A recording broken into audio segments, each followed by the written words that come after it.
नमस्कार दोस्तों, मेरे YouTube चैनल में आपका बहुत बहुत स्वागत है। आज के इस वीडियो में हम आपको फाल्गुन माह के कृष्ण पक्ष की गणेश चतुर्थी व्रत की कथा सुना रहे हैं। इस कथा में विष्णु शर्मा नामक ब्राह्मण की कथा का वर्णन किया गया है। तो आइए सुनते हैं गणेश चतुर्थी व्रत कथा।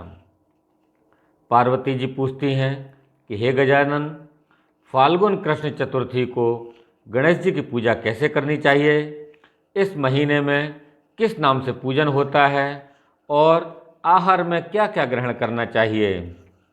तब गणेश जी ने कहा कि हे माता, फाल्गुन माह की चतुर्थी को हैराम्ब नाम से गणेश जी की पूजा करनी चाहिए। पूजा का विधान जैसा कि पूर्व में बताया है उसी प्रकार से करनी चाहिए। इस दिन खीर में कनेर के फूल मिलाकर गुलाब बाँस की लकड़ी से हवन करना चाहिए। विद्वानों का मत है कि आहार में घी और चीनी अवश्य लेना चाहिए।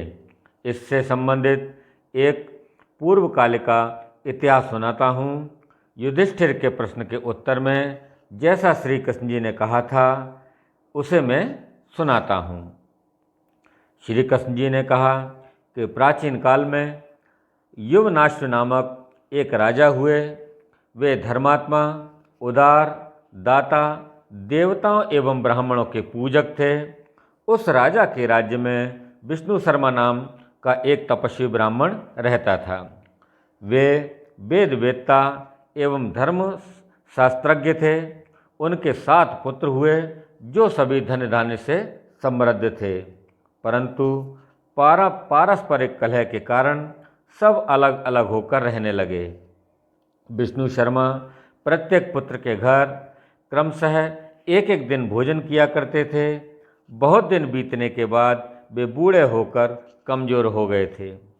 वृद्धता के कारण उनकी सभी बहुएं उनका अनादर करने लगी थीं।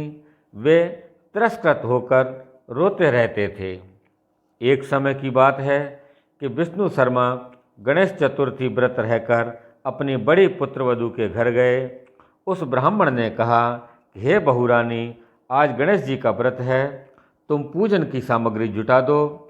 गणेश जी प्रसन्न होकर प्रचुर धन देंगे। अपने ससुर की बात सुनकर बहू कर्कश स्वर में बोली कि दादाजी, मुझे घर के कामों से ही फुर्सत नहीं है, फिर उन झमेलों में पड़ने का कहाँ मुझे अवकाश है। ससुर जी, आप हमेशा ही कोई ना कोई नाटक रचते हैं। आज गणेश जी का बहाना लेकर आप पहुँचे हैं। मैं गणेश व्रत नहीं जानती हूँ और ना ही गणेश जी को। आप यहाँ से खिसकिए। इस प्रकार बहू की झिड़की सुनकर वह 6 बहुओं के घर बारी बारी से गए, परंतु सभी ने वैसी ही बात कही जैसी पहली वाली बहू ने कही थी।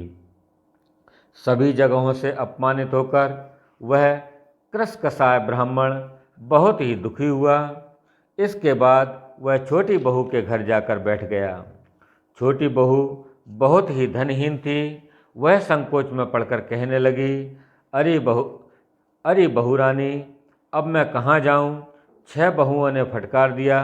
तुम्हारे यहाँ तो व्रत सामग्री एकत्रित करने का कोई संसाधन ही नहीं दिख रहा है। मैं स्वयं बहुत ही वृद्ध हूँ।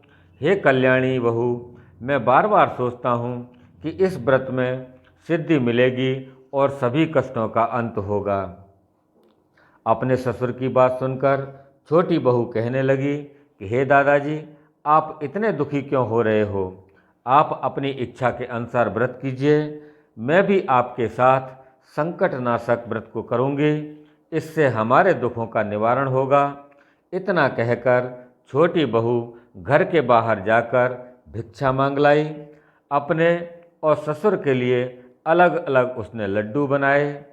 चंदन, फूल, धूप, अक्षत, फल, दीप, नैवेद्य और तांबूल की व्यवस्था करके उसने अपने ससुर से अलग श्री गणेश जी का पूजन किया।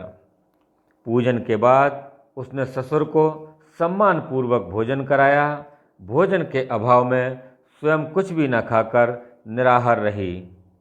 हे देवी, अर्धरात्रि के बाद इसके ससुर विष्णु शर्मा को उल्टी और दस्त होने लगे, जिससे उसके दोनों पैरों पर छींटे पड़ गए।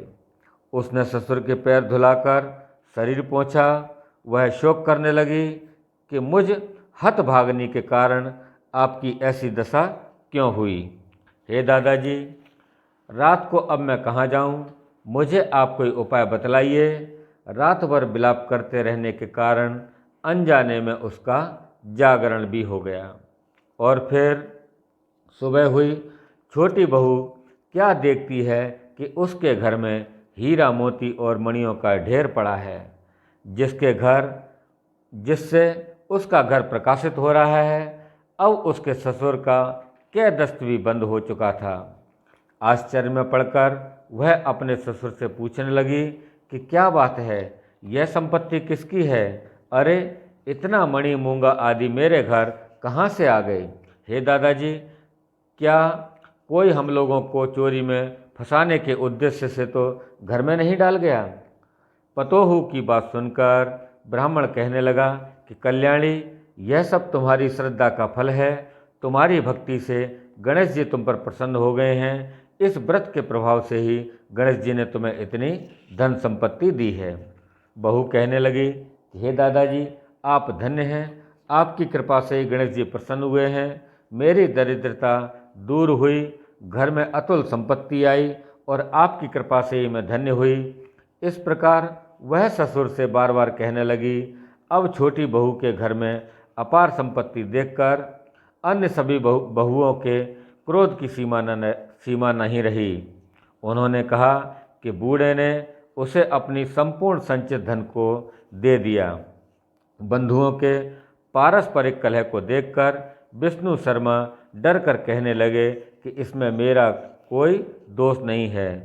केवल इस व्रत के प्रभाव से गणेश जी ने प्रसन्न होकर छोटी बहू को कुबेर जैसी धन संपत्ति प्रदान की है।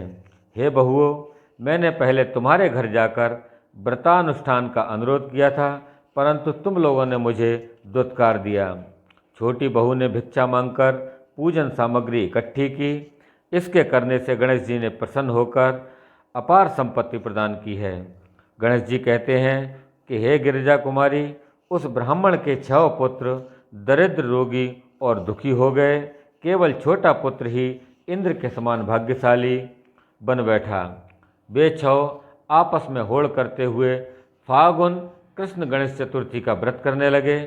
इस व्रत के करने से वह सब भी क्रमशः धनवान बनते गए। इस प्रकार दूसरे लोग भी जो इस व्रत को करेंगे, उनका घर भी धन धान्य से भरा पूरा रहेगा। श्री कृष्ण जी कहते हैं कि हे पुरुषोत्तम युधिष्ठिर, गणेश चतुर्थी के व्रत के प्रभाव से राज्य की कामना करने वाले को राज्य की प्राप्ति होती है। इसलिए हे राजन, आप भी इस व्रत को शीघ्र ही कीजिए। फलस्वरूप आप कष्टों से छूटकर राज्य का सुख भोग करने लगेंगे। श्री कृष्ण जी के मुख से इस कथा को सुनकर युधिष्ठिर बहुत प्रसन्न हुए और व्रत करके गणेश जी की कृपा से अखंड राज्य के अधिकारी हुए। बोलिए श्री गणेश जी महाराज की जय। बोलिए श्री गजानन महाराज की जय। तो दोस्तों, यह थी फागुन माह के गणेश चतुर्थी व्रत की कथा। आपको कैसी लगी हमारी यह कथा? आप हमें कमेंट बॉक्स में जाकर अवश्य लिखें। साथ ही आप हमारे इस वीडियो को लाइक करें, शेयर करें और हमारे इस चैनल को सब्सक्राइब अवश्य करें। धन्यवाद। जय श्री कृष्णा।